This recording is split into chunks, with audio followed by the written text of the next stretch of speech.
Welcome everyone to another Warframe build video. Join me today as we take a look at Atlas and his recent rework.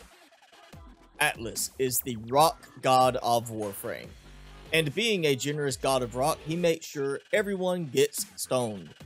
Atlas is the no-neck titan commanding his own rock golem buddies. Known to many as the one-punch man, many players have focused in the past on primarily using his first ability. It is now more important than ever to focus on using all of his abilities to get the most out of him. As far as reworks go in Warframe, there are many players who argue that this is the best overall rework yet. Following the rework, Atlas now comes with technically two passives. His original passive, Immovable, makes him immune to knockdowns as long as his feet are on the ground. His rework has added basically a secondary passive though called Rubble. Atlas has certain abilities that will turn enemies to stone, and upon destroying a stoned enemy they will drop Rubble. Rubble can be picked up by Atlas to both restore health and provide a stacking armor boost.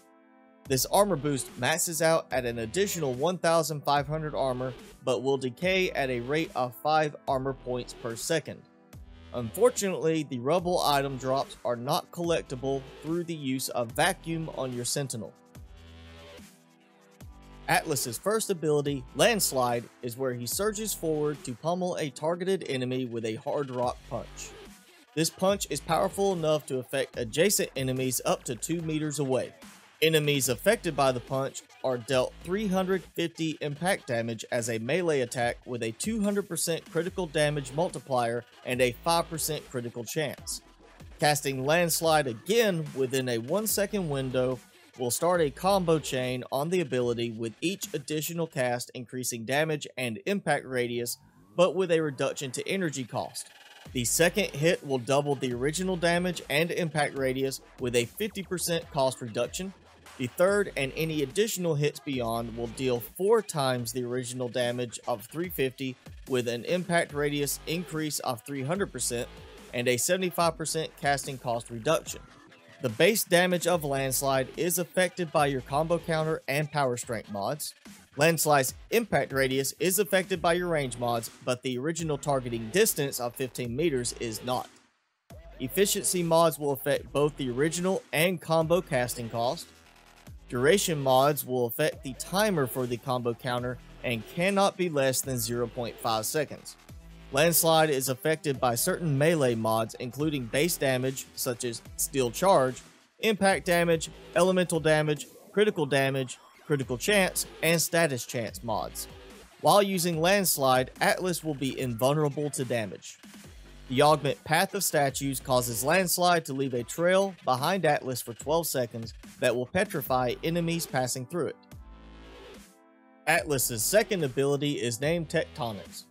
This ability summons a wall of rock which can be used to block a path or serve as a shield.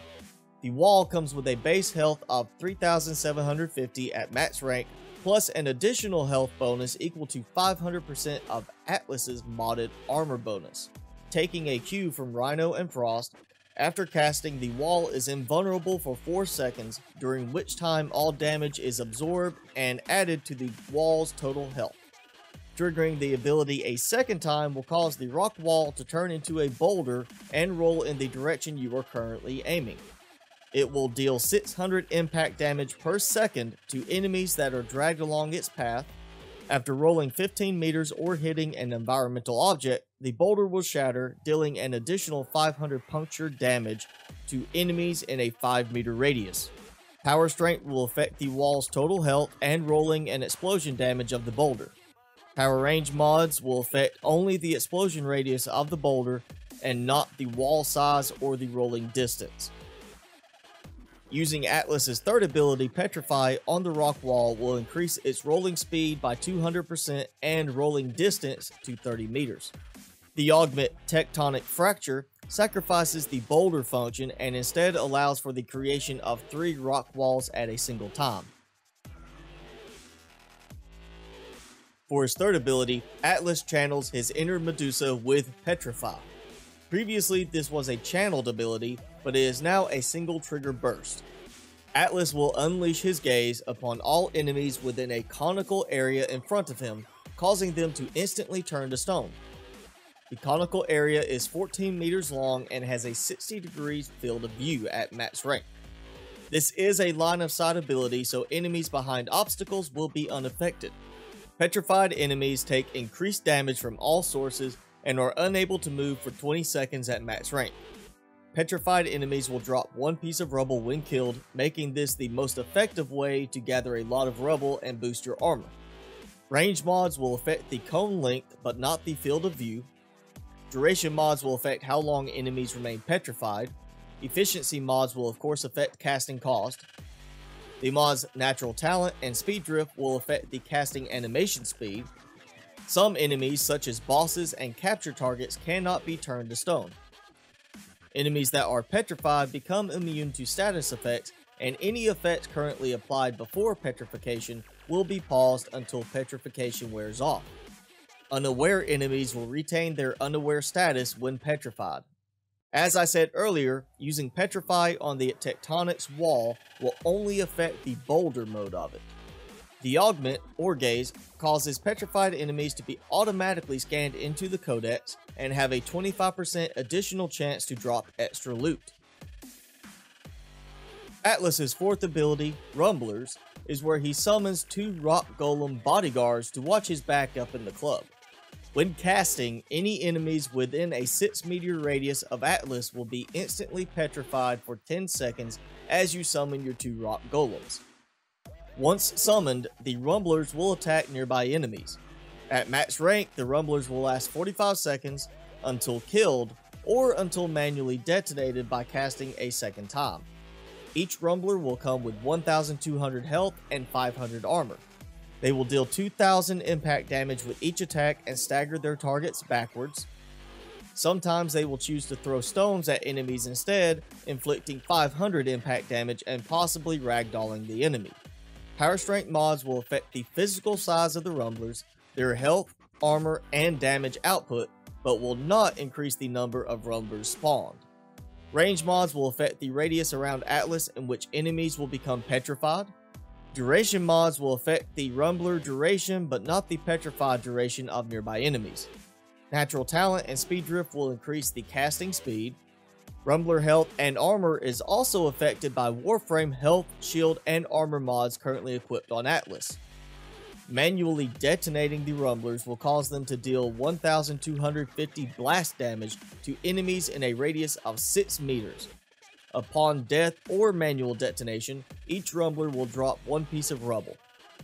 The augment Titanic Rumbler causes the ability to summon a single Rumbler with 150% health, 135% damage boost, and 65% speed that is also able to taunt nearby enemies into attacking it. Casting Petrify on the Rumblers will restore their health back to full. When testing Atlas after his rework, I found myself gravitating back towards a single build for him. For this build, I have tried to balance as much as possible, but my focus was primarily on strength, range, and efficiency. Using steel fiber and vitality not only helps with Atlas's overall survivability, but increases the health level of his Rumblers.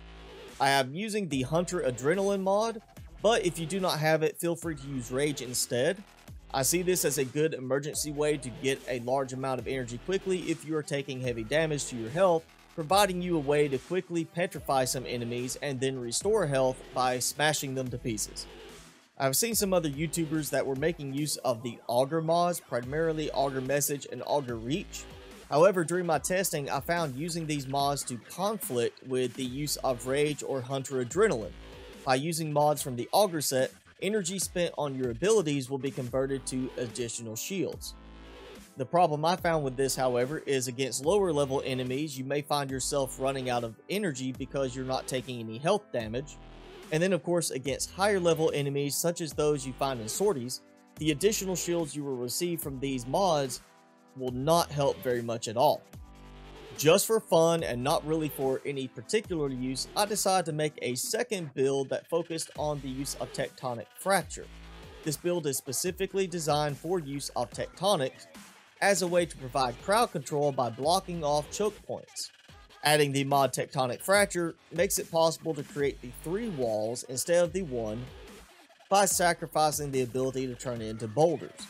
Focusing more on strength and efficiency, this build lets you cast the 3 walls very easily, and they will be able to handle quite a bit of damage for most lower to mid-level missions. But as I said, for the most part, when I am playing, I am generally using my primary pummel build. As always, build Atlas and play him the way that suits your play style. It is definitely a rework that I am pleased with as much as I was Hydroid's, and I am definitely finding Atlas more useful and more enjoyable to play now. Well, that is it for today's video. If you enjoyed the video, if it helped you out, be sure to hit that like button. Also, make sure you hit subscribe and tick the notification bell if you have not done so already. Leave me a comment below. Let me know what you think about Atlas's rework. Do you have any tips for other players using Atlas? Or do you just want to post your specific Atlas build? Well, I am your host, Mr. Spicy, as always. Thanks for watching, everybody. Be sure to keep it spicy this week, and I will see you in the next video.